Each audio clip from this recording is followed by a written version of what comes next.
Hi, it's Rabbi Lewis wishing you an early Shabbat shalom. Thinking today about an old TV show from the 80s, TV's bloopers and practical jokes.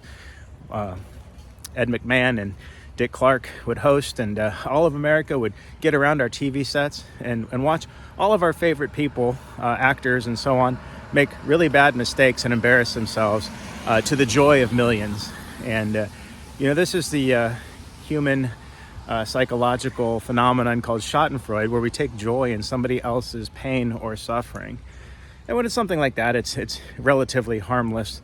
But in our Torah portion this week, PARASHAT shemini, we encounter what might be a more grave version of the Torah's bloopers and not so practical jokes. And that is that Nadav and Avihu, Aaron's sons, who've just been initiated as priests, go in to make an offering, and they mistakenly offer what's called an alien fire.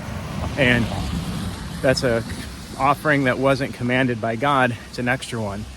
And the Midrash raises a question. Why didn't they go seek counsel before they did this? They should have known to go get advice from their dad Aaron, Uncle Moses, possibly even talk to each other, say, is this a good idea? And ultimately, it leads to not just a mistake, but they die being consumed by this alien fire that they created. When we think about how we discover quickly after that their two other brothers, Itamar and Eliezer, then become the priests, it might cause us to question, where were their brothers in all of this? Didn't they have an opportunity or an obligation to say, hey, I think I see Nadav and Avihu about to go make a mistake. We can stop them. Or did they actually sit back and say, I see them about to make a mistake, and I want to either say, I told you so, or take great joy from the mistake they're going to make, and then possibly then we ascend to the priesthood in their place instead of them. And I think that's perhaps the danger of taking joy in somebody else's mistake, is that it can cause us to stand back, enjoy the mistake, take out our phones and record it, put it all over the internet, rather than stepping in and helping someone avoid something, avoid that embarrassment.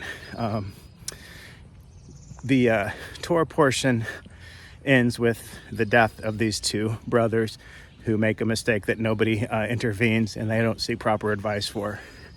Hopefully the mistakes that we're talking about will be much lower stake mistakes that will not lead to injury or death, but just the same, we have an obligation to rebuke. If we see somebody about to make a mistake, it's never good enough to say, I can't wait to say, I told you so. It's best for all of us if we can step in and say, let's work together to make sure nobody falters. Those are my thoughts today. We'll see you hopefully tonight, Shabbat with a purpose. We have a representative coming to speak about people re-entering society after serving time for their crimes, and hopefully we can learn a lot about supporting other people in our community who need a little assistance. Shabbat shalom.